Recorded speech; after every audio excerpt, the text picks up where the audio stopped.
to show you today how easy it is to get to the symbolism of the tarot once you know the story of the suit. Yeah? So it's a very simple and very beautiful way to learn it. But I have to have 10 cards in front of me. And this is how I teach it on workshops and things. I say to people, right, we're going to learn 10 cards at once. And they go, what, 10 cards? But that's traditionally how you learnt it. You learnt it through the story. And like I said, I just sort these out into their suits and what's called the major and minor arcana, which I'll have a look at in a moment. Maybe not the nice you saw days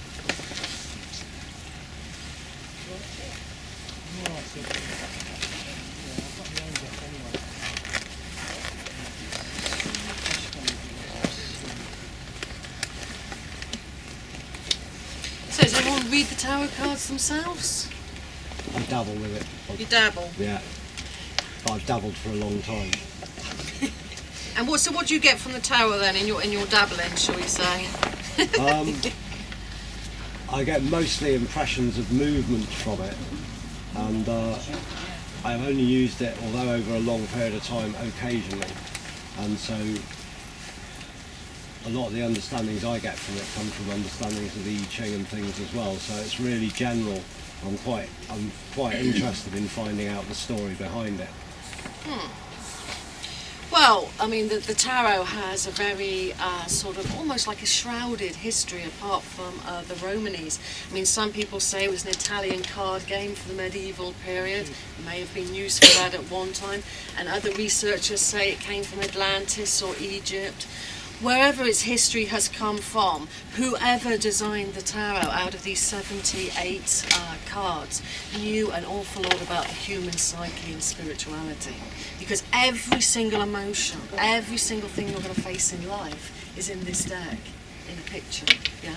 So it was a fantastic, like, psychologist, metaphysical person that designed this deck, because you have hate in there, you have love, you have anger, you have poverty. Everything you'd experience in life is embodied in this deck.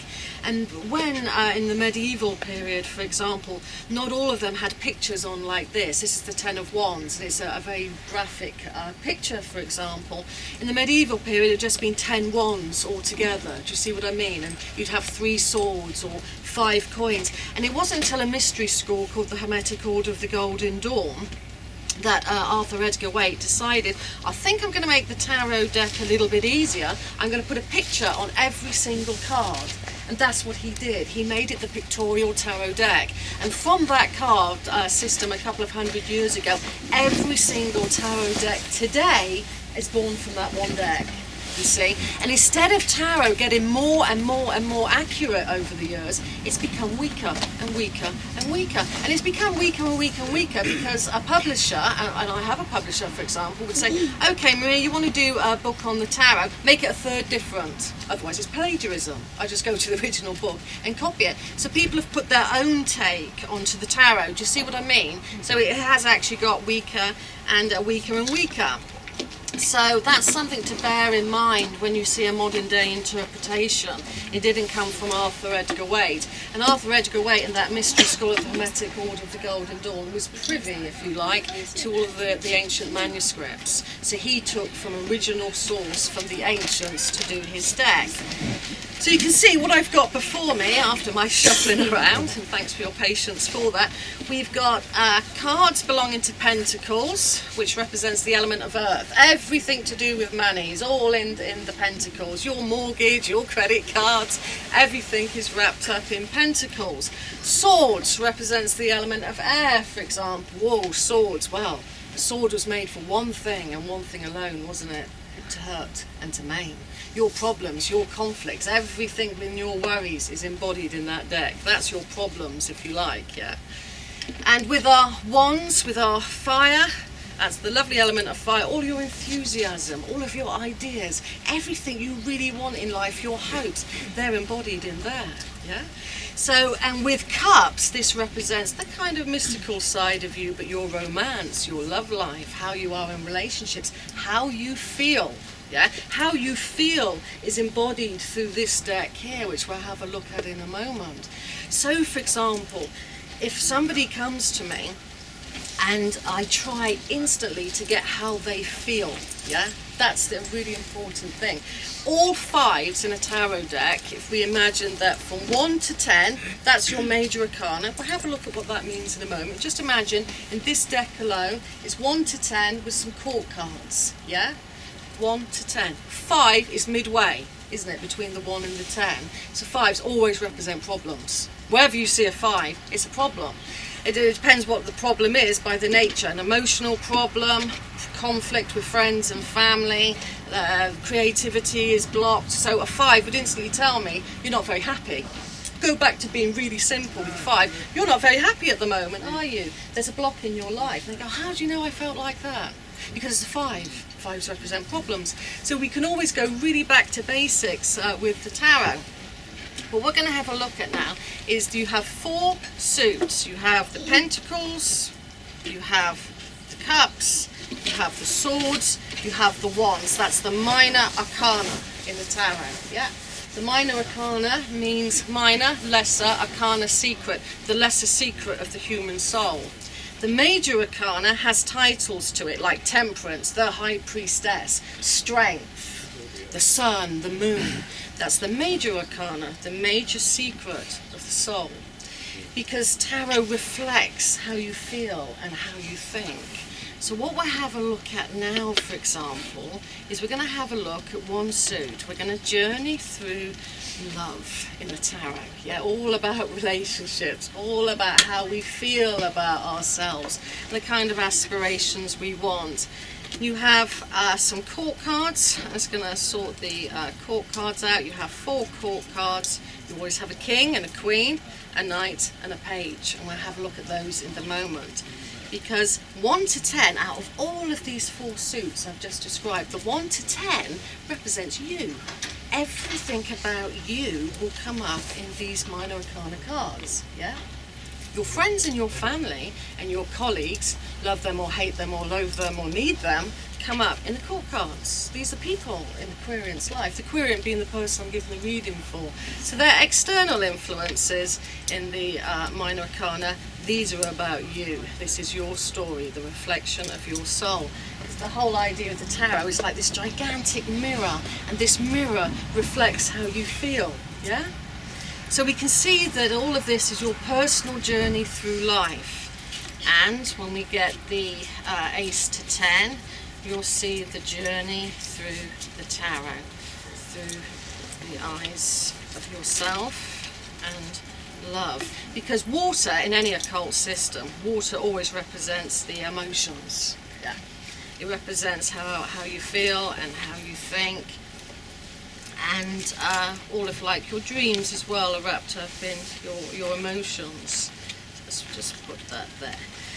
So the easiest way to learn the tarot is 10 cards at once.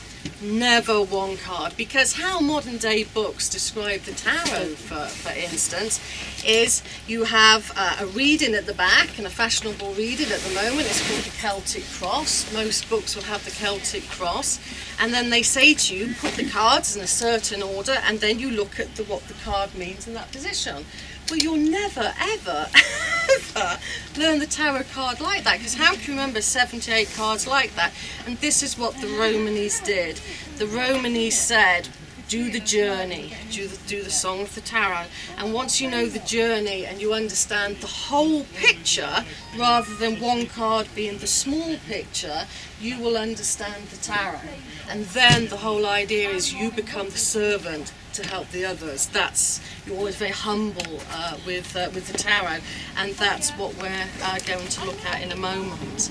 And how I got to know the story and the song of the tarot was my family had a nice country home, and they owned some land, and I had a few little ponies, and some gypsies turned up and parked in the lay-by, and I was about sort of 16 at the time, really inquisitive and very nosy, and I was wanting to know why they had smoke coming out. So I bang on the door after feeding my ponies and say, well, what are you doing here? And they go, get lost, basically. And I did that about sort of 7 times, and then finally a lady, a really robust lady, opened the door and said, what do you want again, sort of thing. And I said, well, what are you doing here? And she said, well, we're parking up here. And I looked at the table, and I can remember seeing James Bond with a priestess doing the death cards. I thought, wow, this is like James Bond. And I said, what are you doing? And she said, I'm looking at the tarot.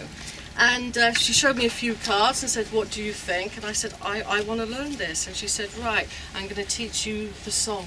And she said, once you remember these cards, we'll go through it 3 times, yeah, for my personality, my spirit and my soul. And if I can remember after the 3rd time, then I would never forget it. And she was so right. Yeah, so this is first of all for you, sort of thing. So we have ace to 10 in our journey through love. Yep. Ace, like in any card game, isn't it? It's high or low. If you're playing pontoon, isn't it? It's high or low. Is it a 1 or is it 11? Yeah? So with the ace is a high card or it can be low card, which we'll have a look at in a moment. But bear that in mind. So in the ace, all aces, no matter what suit they belong to, represents a beginning. It's an ace. It's a start of something. But because the ace is low at the moment, we'll look at its high in a moment, it's low, it means that it hasn't happened yet. It's about to happen in the future. And this is our journey through love. So an ace in somebody's reading would always represent a new emotional chapter is about to begin. Somebody very profound or sexual or emotionally is going to enter the Aquarian's life and change it in some way. So an ace of cups would always represent the beginning of a relationship. Do you see what I mean? But that relationship hasn't manifested yet. So you can say, oh, it's a little bit off in the distance, but this person will have a profound impact on your life. It will change the way you feel and the way that you think. So it could be a friend, it could be a lover. Regardless of that, it's going to have an impact. That's its low aspect. But if you're playing pontoon, it can be the number 11. So embodied in the ace is everything in the 10. Yeah, it embodies that potential of everything. And the 10, we can see, I'll put the 10 around, you can see 2 angelic, man and a woman together, they're holding hands, everything is harmonic, everything is beautiful. This is an angelic relationship, this is soulmates, it is beauty, it is harmony, it's everything that a relationship that we all want. We all want the 10. We all want to meet somebody and it becomes a harmonic soul meeting. It's just human nature. So in the ace, that's the potential. Do you see what I mean? In the ace, it's embodied always in the 10. What can be? Great potential then, isn't it? When an ace appears in somebody's spread, you're going to meet somebody and it's going to really profoundly change you. It could be your soul mate. It could lead to the 10, the harmonic angels, forever loving in heaven. That's the idea behind the ace. But we'll look at it in its low aspects. So the Aquarian is about to meet somebody. They're about to have that meeting with that really profound person. Also represents the very psychic, because ace is a mystical card. So we can say it represents the beginning of a relationship. It hasn't happened. They're very sensitive. And they're about to meet someone to change their life. Now, in the 2, we see a person on a rock in this deck. And we see, for example, Eros, the god of love, about to come to see the woman. Yep, it's the god of love about to see the woman. Can we all see that card? Yep. So in the 2, they didn't meet in the Ace of Cups. The 2 always represents in the deck 2 people coming together. Yeah. So in the 2, it always represents the relationship of the Aquarians. It represents from the 1, they've come together and they finally met in the 2. So when a 2 appears in a spread, the 2 of Cups, for example, it represents a relationship. The Aquarian is in a relationship. It represents union. That could be in business, that could be in love. It represents a union. In all of the decks, imagine 2s coming together. Yeah, 2 forces. This is a man and a woman. They've come together. It represents the relationship. So in the Ace, it hadn't manifested yet. In the 2, it's grounded. Do you see what I mean? It represents that person is in a relationship. And in the 3, when we move on, so they've met in the 2, we see a wedding. Yeah? And in most tarot decks, you see a celebration. You'll see 3 people with cheery glasses going, yay! That's a very famous card. But here, they're getting married. Yep, can you see? It's like she's wearing a wedding dress and all the mermaids are cheering. Yay! Something to celebrate. So in the ace, they hadn't met, a profound relationship was going to happen. In the 2, they've come together. In the 3, the relationship's deepened. Traditionally, that would mean marriage. You see what I mean? So it can also represent the birth of a child, people living together. That person's in a relationship. 1, 2 and 3 is fantastic cards. Not a problem so far. So it represents, whenever those cards come up, especially the 2 and the 3, good relationship. The creator should be feeling reasonably content, reasonably happy, because they're in the first phase of the journey of love. They're in that heady phase, when you meet someone, it's all quite exciting. That's what that represents. So it's fantastic, an ace or 2 or 3, apart from swords, really good cards. But most of us know that you can't have a relationship like that all of your life. You can't be in that heady in love phase, can you? That's not the journey of love. So when we see the 4, for example, 4s represent niggling problems, yeah? She's getting bored, yeah? These people are with each other, and now boredom is creeping in. So a 4 always represents a problem. Problems in the background, dissatisfaction. Oh, I'm not as happy as what I was, and oh, if I only was like the 3 in that heady and love phase. So this means look at your problems. You've got emotional problems in your relationships. You might be feeling bored and dissatisfied, but is that because you're projecting on someone? Do you see what I mean? You've projected too much on the person. These problems can easily be resolved in the 4, yeah? So it represents that person's probably in a relationship and it's going downhill a little bit because they've come out the phase of the 3. So I said earlier, 5s represent problems. They haven't resolved the problem in the 4. It's got a little bit deeper now, and whenever you see a 5 in any suit, it's got a very dark background, yeah? And someone's running away from the relationship. 4 cups are spilt. All the water representing emotion, they've been spilt now. Emotions are flowing out everywhere. They have not resolved their problems, and now they have deep emotional problems in the relationship that they're going to have to look at. And if they don't, they will never be happy because they haven't addressed anything. So we can see so far that in the ace they hadn't met, in the 2 they've come together, in the 3 the relationship got deeper, they got married, they might have had children, they're celebrating, they're feeling good about the relationship. In the 4, niggling problems in the background, things aren't so easy now, and in the 5, critical zone. You've got to address those problems. You cannot bury your head in the sand any longer. It's a critical point, the 5. So it's a really important card. So say, for example, that I'm doing a reading and the 5 of Cups is there, I can instantly say about that person, you're not feeling good about yourself or your life at the moment, are you?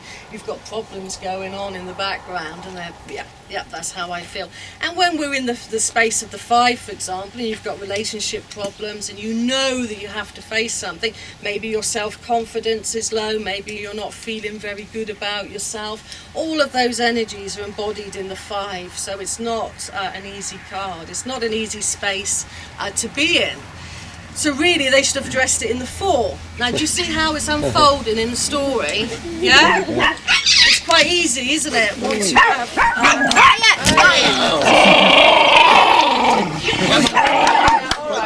Come on, that's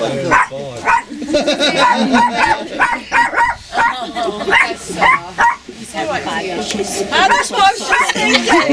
Yes. The 5. Manifesting from the kingdom.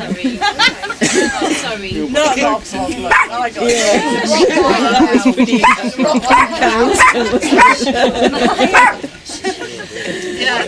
Yeah. Wow. So we can see how the story's unfolding, can't we?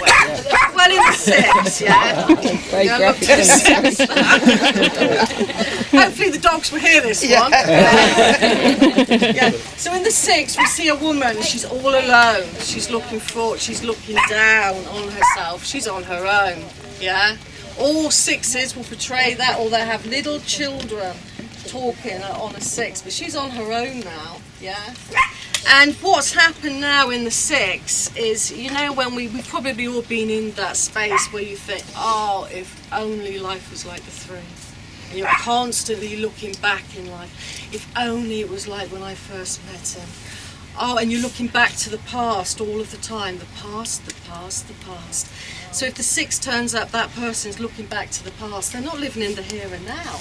They've got so many issues going on emotionally. Live in the here and now, sort it out. You're living in the past. It's about being very nostalgic. It also represents, because it embodies the past, someone from the past in the Aquarian's life is going to manifest again in their life. But in essence, it represents the past and how you once felt about your life and your relationship. So it's a card where you have to encourage someone to literally live in the here and now. So not necessarily an easy card, or someone from the past will come back. Now we're going to look at the 7. The 7 represents a goddess, is like looking to all of the cups in the air, and she's saying to the person that's praying like this, there's a person praying, please great goddess, do something for me, do something for me in my life. I feel alone. That's what she's saying. Here I am. I'm alone. So what the 7 brings, the 7 is a card of wonders in the 7 of cups, because all those cups in the air that the great goddess is pointing up to represents all your dreams, all your visions, anything that you want. The goddess is saying, well, have it. You've been through a lot now. You've been through all that 5, all that 4. You're feeling on your own. Well, what is it you want in life? Those cups represent it. Do you want a relationship? Do you want to be successful in work? What is it and who are you and what do you want to do with your life? Yeah, that's what it's saying in the 7. So it's a card of the gift. It's the gift of the goddess. And if you can ground that energy, yeah, and ground what it is you want to be and who you want to become, the goddess is granting you rite of passage in this material plane. So it's a wonderful card of great potential. So when I see the 7, I go, wow, you've got a lot of opportunity coming your way. But the key is you have to ground that which you want, yeah? So there's great potential in the 7 because the Aquarian's been through so much in their journey of love. There's one lesson left in the 8 of Cups, and it's one of the most difficult lessons in our journey of love. In the 8, we see somebody, a pitch black atmosphere. And she's alone now. And she has to walk down into the depths of darkness in her journey of love. So it's a very difficult card. Can you see? She's black. And she's only got a pale waning moon to guide her upon her journey. So it's a very difficult space. And the 8 bring the culmination of the 5. Well, you didn't listen to yourself in the 5 and you had warnings in the 4 and you did nothing about your relationship. You did nothing. So now you might have to leave. You might have to leave that relationship behind and walk down on your own for yourself and by yourself and leave that relationship or those emotional problems behind, because if you don't, it's going to fester and turn an ever decreasing cycle. So the 8 is such a challenge because it represents the end of something, yeah? It represents the Aquarians feeling depressed, sad, they're in darkness, they can't see their life before them. So even if they have this, oh, well, my relationship's not that bad, you can say, well, you're feeling so depressed about life, you're in the dark. What is it you have to go through? You're going to have to leave something behind. Is it your job? Is it your relationship? Is it an attitude that you've had? You have to now face something within your own spiritual self and say, I have to leave that behind to live life to the full. So the 8 is the most difficult card in our journey of love so far. It represents leaving something behind, an attitude, a person, a family, a job, a house. Something you've embodied a lot in is not working for you. When the 8 appears, there's something in your life, it's not working. You can hold on to that. You can hold on to that space of the 8, but it will never ever turn into anything else. Those feelings will come round again. Do you see what I mean? The universe will say to you, look at that issue, look at that issue, look at that issue. So it's really difficult. Not an easy card. So thankfully, in the 9, we see a man and a god, and the great goddess that granted you all of those wishes in the 7 is saying, yay, this is a really good relationship. Things are going really, really well for the Aquarian in their life, their work, their family, They're with their friends. This is a feel-good factor card.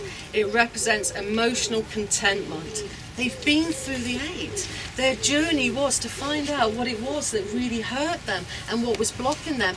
And the Holy Grail, if you like, at the end of that, because we're talking about cups here, so the Holy Grail at the end of that is you'll feel content in life. You're probably going to live to be quite old because you're feeling content and happy and you're living a harmonic life. So a wonderful card is wrapped up in the 9. And in the 10, wow, they're both gods now. They've transcended the material plane with eternal love, and they're going to be together for a long, long time. It was our high card with our ace, wasn't it? That represents a really good relationship. You found your soulmate. You are really happy and content. Work is going to be going well. Your love life is going to be well. Boy, we all want to be the 10. That's a good space to be in. So that's our journey from ace to 10. Do you see what I mean with the story and the story of love? And how easy is that? Isn't it? It's really, really easy. So really, once you learn 10 cards all at once, yeah, you then start to understand the tarot. But if you do it the way the books tell you, put one card here, one card there, one card here, one card there, you'll never know it because you don't know the story. And we've all been through all of these cards, haven't we? So when I sort of see an 8 of cups come up in someone's reading, they're not feeling very happy. I remember what it was like to be the 8. I remember when I had to let go of a job once. It was forced upon me through redundancy. I know what it's like to give up something. I know how vulnerable I felt at that time. I know what it's like to be in the 4 when I should have looked at problems in my life and I didn't bother. They're not there. I'll push them under the carpet. They go away, hopefully, but they don't. They go into the 5. I also know what it's like to feel content in life with the 9. Still waiting for the 10, but waiting for the 9. So it's a really wonderful story, isn't it? So all of the decks, and we'll go through another one in a moment after we've met people. People are wonderful things in the tarot, yeah? You have good people, you have bad people, you have clever people, you have daft people. So you have everyone you're going to meet in life, you're going to meet through these 4 cards here. So when we go to do our next deck, because we'll have time to do one more suit, we're going to have a look at money in the Aquarian's life, yeah? So that is our ace to 10. So we'll quickly look at some of the court cards. Go to any tarot book, yeah? And when it comes to the court cards, you'll get more of a description of how the artist drew the card than you ever will of the description of the card. Yeah, you're nodding away. I'm thinking about the book itself. Yeah. I've been ripping my hair out over that, and it's just, yeah. This is just so beautiful and simple. It makes such sense. Yeah. And once you relate it to yourself and how you've gone through life, you can help somebody. And this is the whole idea. You learn the tarot like this, and this is the first one. This is for you. Then you go a little bit deeper for the soul and the spirit. Do you see what I mean? It's a threefold journey.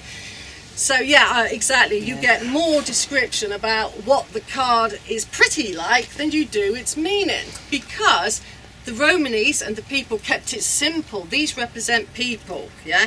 The knight and the page always represent people younger than the Aquarians. So they would be people younger than me in my life. That could be colleagues at work, that could be my niece, my nephews. Do you see what I mean? It's always people younger than myself in my life field.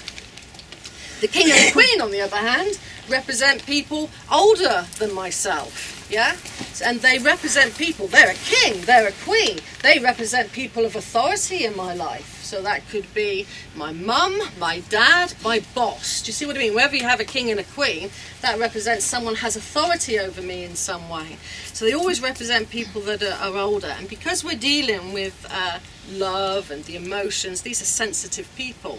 Highly sensitive people. We'll take a look at the Knight of Cups. I'm going to compare this young chap to two other chaps in the tarot deck, because here we see the Knight of Cups. This is all about love. This is the man on the beautiful white horse, you know, that will offer you an engagement, and he's very romantic, he's very caring, he's a really, really great person, not that grounded, but he's a really nice person.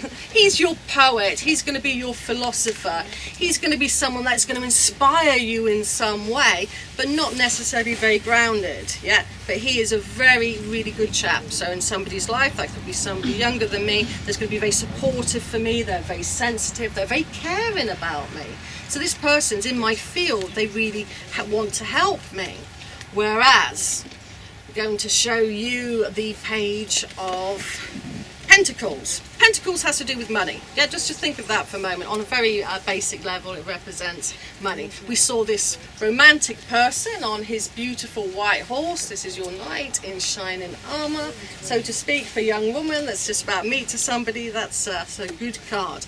She's going to meet someone, and he's going to be very romantic. On the other hand, say it's a young woman's spread, and the Knight of Pentacles appears in her spread. Well, look at him. He's on a cart horse, yeah? He's not your shiny, romantic, heady lover. He's your steadfast worker. He's going to support you. He's going to help you achieve what it is you want. He'll pay the bills, he'll get the mortgage on time. He is very, very grounded.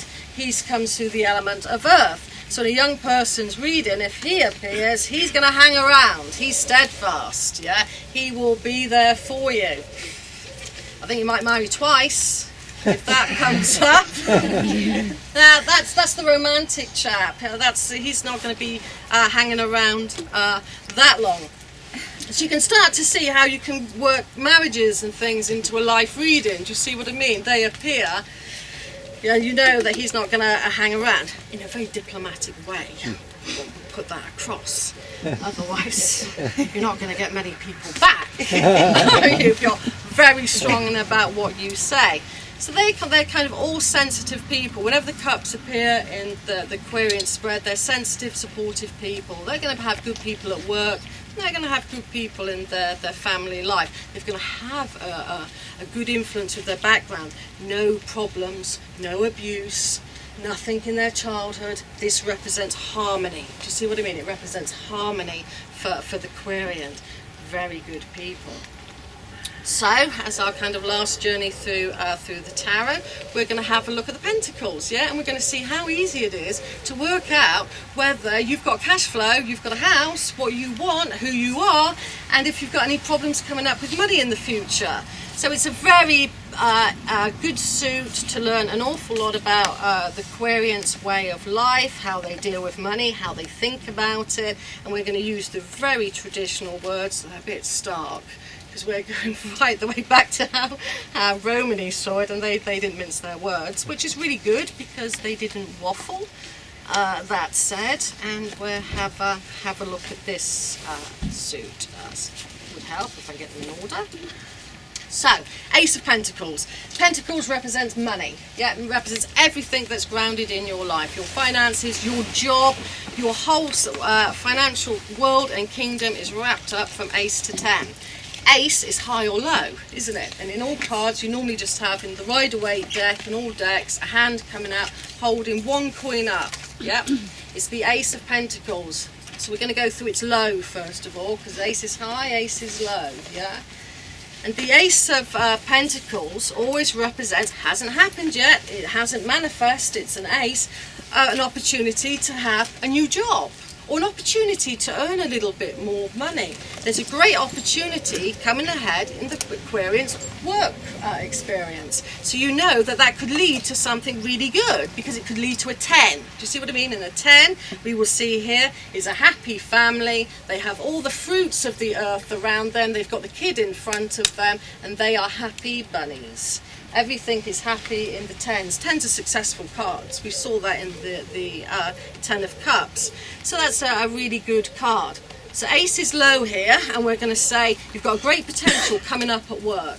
work is going to change in some way for you, and there's going to be an opportunity, and that opportunity is probably going to come right out of the blue. You know, when you least expect it, it's going to come there, and you've got the chance to earn a bit more. You've got the chance to go up the ladder. You've got the chance of recognition. You've got the chance of being successful here. So it has all of that great potential.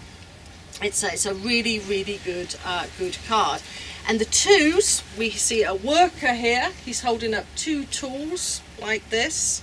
He's a worker, and he's basically saying in the 2, well, if you took the potential in the ace and you work a little bit hard, then you will be successful at whatever it is you want to do. A bit like the 2s coming together. This is coming together of work and your life. So it's a union. You're going to work well with the 2. The 3 we saw was a card of success, wasn't it? Remember the 3, and they're all cheering? Same in the 3 of Pentacles. That means you're going to have some kind of success at work. Money will come in probably small amounts, but you're going to be successful at work. It could lead on to much, much greater success. 1s, 2 and 3s, always good. Yeah, we saw that. So this represents you're going to be quite successful at work. So they're good. The ace, you're going to have a job opportunity. Hasn't happened yet. 2, you're at work, and if you work well, you're going to be successful. In the 3, you have much success in the future if you continue to work hard. 4s. Starting to hit a problem now, aren't we? Because a 4 is always representing a problem, and this card sums it up. It's, before I show the card around, it's someone hugging their money. They don't want to let go of their money. So we'll have a look at that. It always represents, in every single tarot deck you see, somebody's holding on to their money. They don't want to let go of it at all. They are literally holding on to it. And in the 4 of Pentacles, it always represents the card of the miser, the card of the materialistic person. This person in the 4 of Pentacles doesn't think about anything else. I would look at you and think, what's your car like? What's your house like? Do you see what I mean? That's the 4 of Pentacles. They don't care about anything else. Everything is wrapped up in their value, and they're holding on to their money, and they will view you through how the possessions that you have. But you can't remain like that. The universe isn't going to let you grow if you're in that space. So the 4 would bring a monetary problem. Okay, so you're holding on to your money. A bill's going to come out of nowhere. Just when you thought money was safe for you, the universe is going to teach you a lesson in the 4. Do you see what I mean? Because it's going to bring a problem. We know it's going to lead to a 5. So we know if they don't address their materialistic issues and find everything of their worth wrapped up in the material kingdom, well, the card of the 5 of Pentacles is always a beggar. He's in the dark, dark night. He's wearing a shabby coat. Oh, he's really down on his luck. And in the Rider-Waite, the traditional pictorial deck, you'll see the beggar begging for money. Please give me some money. He hasn't addressed the issues in the 4. The 5 brings serious monetary problems. You must get your financial house in order. You've probably got a credit card spiraling out of control. You must look to your finances, otherwise you could lose everything. You could lose your house, your job. You seriously need to get your financial house in order, because it's a 5. It represents that critical time. So you really must address any issues, and you address them now. It's very, very important. It's even more so in this economic climate, because we're living the 5 of Pentacles. A lot of people at this moment in time, it's a critical thing. When you look at the wider picture, this is what a lot of the West is in. They're in the 5 of Pentacles because they haven't learnt the lesson of the 4. Yeah, so it's quite interesting if you project the tarot on a much wider picture. But in the 6, what we see here is someone's begging now. They go to the king, and the king has lots of money before him, and the person is saying, please, king, give me some money. You know, I'm down on my luck with the 5. I've got nothing really. I don't have that much. And the king's saying, yep, if you've learned the lesson of the 5, you've got some money. So if that turns up in somebody's spread, you bet your bottom dollar they're going to get some job promotion come up, some way of earning extra money, or someone could give them. It could be a legacy, it could be some kind of will, it could be your partner. You meet somebody that somehow gives you more material goods to play with. So the 6 is a really, really good card. Yeah, it's a really good card. He's gone through the 5, sorted out a problem, begged for money, and now he's got some money. And in the 7, we see someone going, like this, what do I do now? Not quite sure about what I do. So he's umming and ahhing like this, and that's portrayed in all traditional tarot decks. Someone has to think about something now, yeah? They've been through the 5, they've lost quite a bit. They've been through poverty, is traditionally called the 5. Card of the Miser 4, Poverty 5. In the 6, a handout. And in the 7, you've really got to look at work. You've got to make a big decision coming up about your life and your financial world of being, because some big decision needs to be looked at, and you should think about it very carefully. And that's what is portrayed in that card. I've got to think about all of my monetary issues. So it's a bit of a warning in the 7. And we've got just a couple of cards to go. And in the 8 is a wonderful card in this deck. You see somebody working really hard. He's really a good worker. He's working hard, and he's chipping away and making money, making pentacles. And in the 8 of Pentacles, that's exactly what it means. It's the card of the worker, the card of the apprentice. That shows up in your spread, I would say to you, you're going to be very successful in the future. It's going to take a time span, because the Romany's called this the card of the apprentice.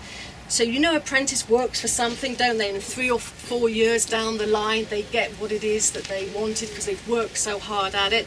That's in the 8. And the 9 and the 10, just like the 9 and the 10 of Cups, represents, yay, financial contentment. In the 9, look, he's a really fat, happy, stout chap with a stash load of money in front of him. That's pretty good space to be in. I like the 9 Cups and the 9 of Pentacles. He's really content. The fruits of the earth. He lives in abundance. He's made manifest his abundance. And in the 10, you can't get better than a 10. The Ace has given you all the abundance of the 10. You have a very happy family life. Your work's probably going exceptionally well. You feel very confident about yourself. Everything is going smoothly in your life. You probably project yourself, maybe a little bit arrogant from time to time. You certainly earned that rite of passage because you've worked very hard to get there. So in the Ace, we saw the potential. The potential is always the 10. Something is going to come to you in the workplace where you can earn the finances. In the 2, it's going to come together and it's going to start to blossom for the 3. The 3 always represents success in the workplace and in your family life. The 4, niggling problems of the miser. Don't hold on to things for too long, because if the more that you hold on, the more the universe will say to you, lessons are to be learnt. You're the card of the miser. In the 5, we saw that critical point. It's a 5. It represents the time of addressing your financial order in your bank accounts, in your mortgage, because that is the card of the poverty. In the 6, it's the card of the handout. You're going to be given some money to lift yourself back up of the hard times that you've had. In the 7, think about your working decision. In the 8, work hard, and my God, you're going to be successful at whatever it is you do. And the 9 and the 10, contentment and financial happiness and family happiness. So 20 cards, 24 cards in a short space of time. And we can see, once we learn it like that, and you have the song a few times, how easy is the tarot. Tarot's wrapped up with mysticism, symbolism, but the core meaning of each tarot card is so simple. And from that one key word, that's all I ask students to do, give me one key word, and from that one key word you can string the sentences together like you see in the books. So really, I would say to most people, just learn the tarot the most simplest of ways, and before you know it, you will become adept and you will be able to see things in the card you never would. And if you can always get to how somebody feels within 10 seconds of them being in your home, you tell somebody how they feel, 8 of Cups, you already know they're going to feel pretty crappy, aren't they? 5 of Pentacles, work's going crap. And that sort of thing, you tell somebody that within the first 10 seconds, wow, they have faith in you. Do you see what I mean? And then you really get to help them. What is it in the 5 in your life? Yeah? What is that? What's caused that? Where's your journey from? And then you can really get to the life and then the future with the person as well. So we're coming up to an hour, so I thought we'll ask questions. If you've got any questions you'd like to ask about our brief journey and insight into the tarot. So if we look at the elements, so this is water, cups is pentacles, earth, that's going to be earth, and so wands, Fire. wands is fire. So page of wands, if somebody came up in the, because I had an astrological spread in the 8th house, is that somebody like coming into my life that's going to offer me inspiration? Oh, absolutely. The page of wands is very, very inspirational. It's going to be probably someone very spiritual and very knowledgeable that will come into your life. He's probably going to be slightly dark or Can you show me the dark-skinned. card, Maria? Because Yeah, sure. I think it was about this time last year, and I think it was the wands, not the pentacles. Because if it was the pentacles, then that would be somebody very materialistic, wouldn't it? Pentacles, yeah, that's... And what does the page of pentacles look like? The page of pentacles... I think it was the pentacles, I don't think it was the wands. Well, the page of pentacles is very different. He would be very grounded. He would be very kind of like serious, steadfast, reliable, very secure. It was the page, not the knight, though, so... Page. Yeah. Well, the page, he will get what he wants eventually. He's very thoughtful, he's very caring, he's stood on a very fertile ground. Can you see that? Yeah. Everything is growing. The page of pentacles, if he works hard, he's going to be very successful. He brings success to you as well. He's going to help you manifest your own success as well. It's a two-way thing, isn't it? Yeah, and then my card that symbolised me was 8 of Swords, which is a bit heavy, isn't it? The 8 of Swords. I'm going to show you the 8 of Swords. It was like I didn't know what was going. There it is. Right, thank you, universe. The 8 of Swords. We'll have a look at the 8 of It Swords. was a bit heavy. I've got to come out of it now. It's a bit heavy. The 8 of Swords in this deck has a woman, or a chap, and he's going, oh no, and the fates are going shh by him. He's blocked by all of his swords. He's got nowhere to go. All of those swords represent problems and obstacles in life. Okay. That's what they symbolise. They symbolise obstacles. It was a woman blindfolded on the card that I looked at. In Rider Waite, what happens is they're blindfolded like this. She's got her hands tied behind her back. There's one like path that. out. There's one path out. Yeah. But look carefully at the card. All he has to do is move one sword out of the way, take the biggest problem and step back or hold the sword, and he's liberated. So in the 8 it represents delays, setbacks, obstacles, but there's one big obstacle that you should look at, one element of yourself that needs to be really addressed to be successful, because otherwise sometimes, I would imagine, without sounding too harsh, that sometimes you are your own worst enemy. Aren't we all? And that's what the 8 represents, being your own worst enemy. We're all capable of anything, but we obstruct ourselves with ourselves, don't we? But your way to empowerment, you see, is to have a look at something that's holding you back and literally like pull that sword, that problem out of the ground and arm yourself. And it does seem to be through kind of intuition and fear of the putting away the fear of the unknown and just having faith. That's what that card meant to me. Oh, absolutely. And it's saying, believe in yourself, go for the problems, become empowered. This is your road to empowerment. And the only thing that in the Rider Waite, when you were tied up, that it was loosely bound. Look at that card again. You're loosely bound. The blindfold, where you can't see your problems before you, are loosely bound. You could just shimmy out of that, and it would all drop, and then you could get your path ahead. So there's great potential in the 8 because you'll learn so much if you just release and get that sword, that problem. So I think that's a good road, and then your path will be clear. You will see clearly. You won't be bound by your problems. You'll have liberty and freedom of thought and clarity. So it's great. It looks a miserable card. At first it does, but I had to really get my head around it. So, It's a difficult card. It nicely. Swords bring problems. A lot of problems that we have to face. Can I ask a question? Sure. Could you perhaps try to explain the difference between spirit and soul? Spirit and soul, well, in the terms of the tarot, it's about looking at the different levels of the tarot. So this is the outside world, the 3D world that we live in, Tarot meant the royal road. So when you look at it on a soul level, you'll start to look about,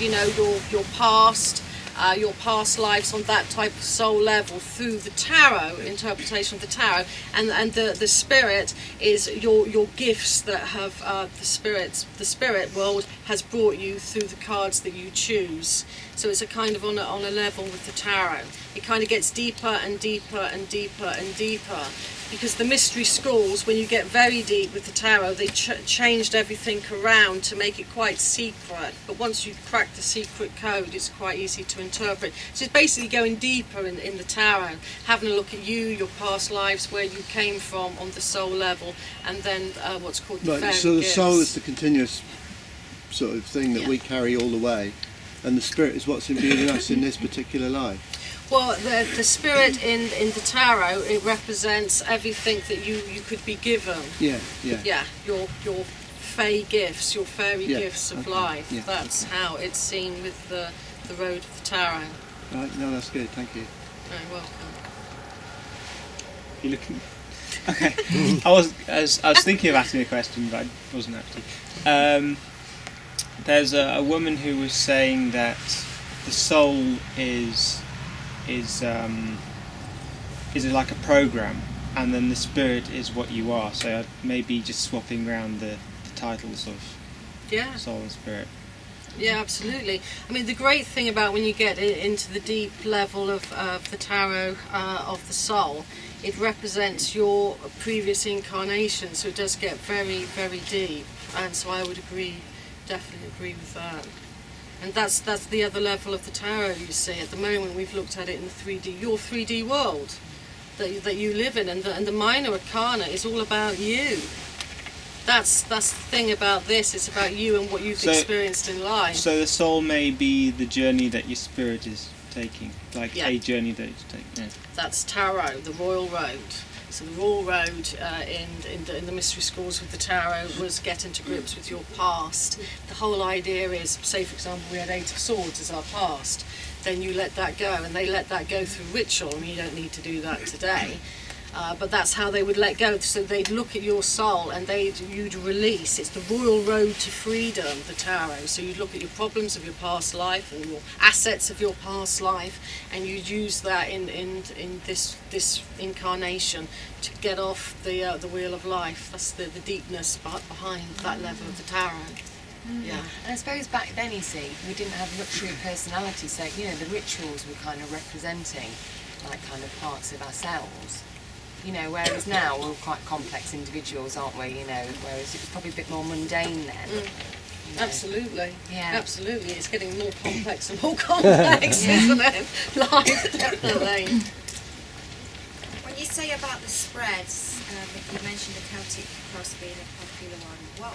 What spreads do you like, or do you think what would you recommend? Well, for a starter, I would say you have 10 cards in the Celtic cross. It's in all books.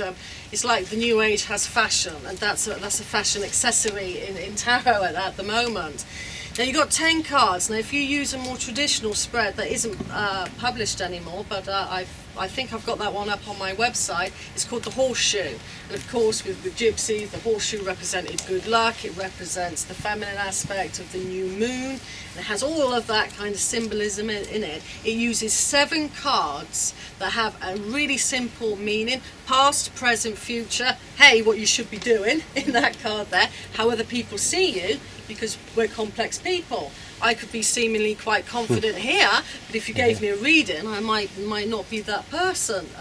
And then you have hopes and fears in that spread. You always have that in tarot, and a negative card is your fears, and a positive card is your hopes. So that's wrapped up an awful lot, and you always have outcome. And I would always recommend the horseshoe spread for beginners, because it has every single thing of the Celtic cross without the complexity of the Celtic cross.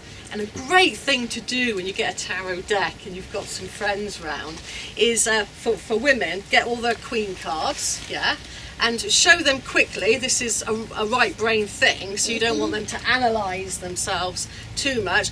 Just get the 4 queen cards and say quickly, without thinking too much, pick a card. So they might pick the Queen of Wands. So if that picks the Queen of Wands, that would represent that I have been really hurt in my past. I'm frightened to love again. I'm really complex with the Queen, for example, of Swords. And so that would say something. If I'd picked the Queen of Cups, I'm sensitive, I'm imaginative, I'm quite poetic, I'm quite philosophical. So what the gypsies used to do, they used to, for the first entrance when you came in for a reading, pick a card quickly, not to think about it, because you analyse, you start looking at the Queen of Swords. Wow, she's got issues. Yeah, you think, oh, I wouldn't want to be her. Quickly pick it up and see which one it is, and then they call that the significator. That's the big significance in your life, and they lay all the other cards on top of that one. And obviously with the guys, you pick the king cards, and you get something. Are they materialistic? Are they, heady? Are they this? Are they that? Will they double cross you, as in the swords? Knight of Swords is probably going to double cross you. So what sort of person is this? And it just gives you that extra bit of depth, and it's always called traditionally the significator. So yeah, so I would say have fun with the tarot. Do you see what I mean? And then, even when I learned this all when I was about 16, many years ago. So whoever I met, I try and think, well, who is he in the tarot deck? Is he the Knight of Wands? Is he going to hang around? Is he this? Is he that? And I'd have a lot of fun with it as well. And just before we wrap up, the Death card. Well, when I was really young, watching my James Bond, before I went to see dear Rosie, who taught me all of this, it was like, wow, isn't it? Well, the Death card. There are Death cards in this deck, but it's not that one. For sure, that represents regeneration. Read something out of your life, get rid of the old, bring in the new. The real Death cards in this are in swords, because swords would kill, won't it? It will wound you very, very deeply. And they're always the 5 of Swords reversed and the 4 of Swords. And if you have a look at the traditional tarot deck of the Rider-Waite, it's the most well-sold deck on the planet, a fantastic deck to start with. Have a look at the 4 of Swords. What was that name again?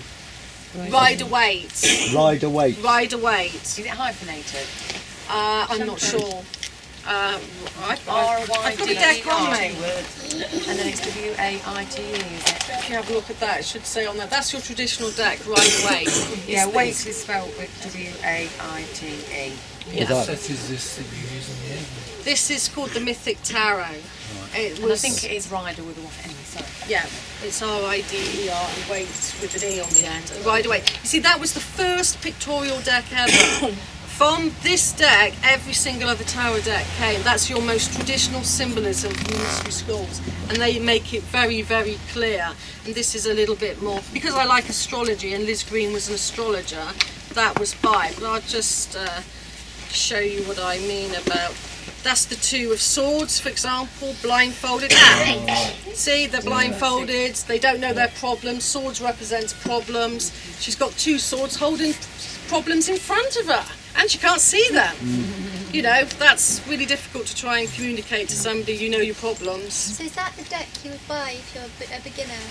I always recommend the Rider-Waite to all beginnings, because the 2 of Cups, remember our union card, man and woman holding a cup together, yeah, very, very clear with Rider-Waite. And when it comes to his background, a bad card is literally black.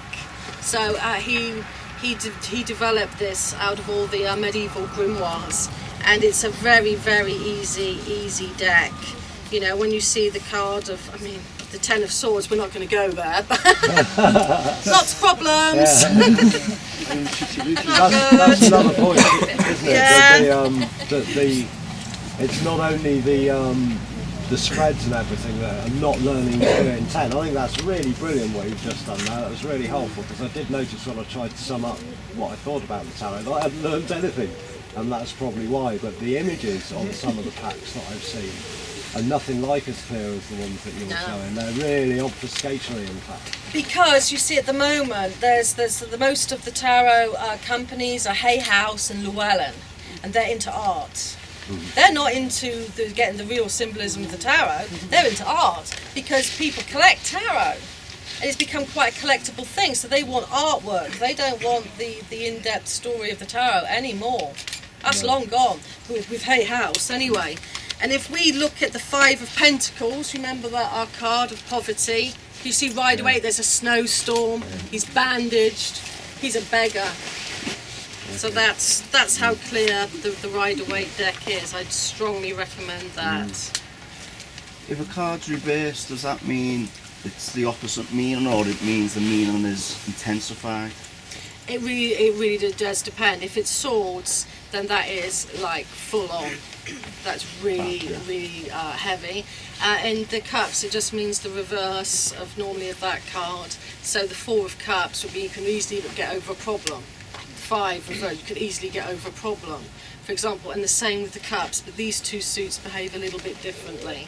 But again, once you do all 10, it's very easy to see how they flow in their story. These aren't as fixed then. Cups and Pentacles aren't as fixed, aren't as embedded. They can be unravelled kind of in the here and now. And whereas this stuff, swords might be to do with real deep past stuff, in past lives and things, you know, and then what's the other one? Wands. Wands. So, and you're kind of splitting them into, there's a duality thing going on here. You're polarising them a little bit, are you, would you say, Maria? So swords and wands, there's a little bit more. Again, if you're doing it on a kind of level of just looking at somebody's life, without any big in-depth, swords are always the problems in people's life, but they can always be healed, but they are quite difficult. And wands will bring complexities too. They will bring some kind of problem. Some of the cards, but they have their own story, and that has their own story as well. But which we obviously don't have time for. Just a really shallow question compared to Phoebe. If you get an ace and that's reversed, then that means nothing from the start. Is that what that means? Because that's the potential, isn't it? So if it's reversed, does that mean there isn't potential? No, the Ace of Cups reversed is quite weak. So there is potential. There is potential, but it's a little bit further back. Right, okay. Got to wait a little while for that to manifest. Whatever happens, it will be slowed down a little bit. So it would go through the suits, wouldn't it? Yeah. So it's the potential, but a weakened potential. Yeah. And like I say, once you have all of the 10 cards in reverse, it becomes quite easier than looking at the one card, which is what we're doing. Yeah. So yeah. So yeah, well, I hope that's another question. Sorry. How much do you put into the emphasis on reading making a reading? How much emphasis do you put on your own intuitive feelings? Yeah, this is John. That's paramount. I mean, if you can get to symbolism and then use your own intuition, what you find with the tarot anyway is you'll start off with the symbolism. That's always good, to have the symbolism of the cards. And then your intuition will grow and grow and grow and grow, and sometimes you might see a door, you might see a house, and just go for it. And that's what I say to tarot students of mine: go for it. You're either going to be right or you're wrong. And that's no big deal if you're wrong. It's a learning curve. But if you start to have faith in that which you see, it will give you insight into the tarot. The tarot is like a tool which can open you up psychically if you're humble and if you're the servant of the tarot, never with arrogance. Or if you want to get information. I learnt that as a teenager. Information gathering. Yeah, learnt that one. Yeah. I've got the original Italian pack as well. Wow. 500 years old. Wow. Wow, fantastic. That's really brilliant, Maria. Thanks very much. Thanks a lot.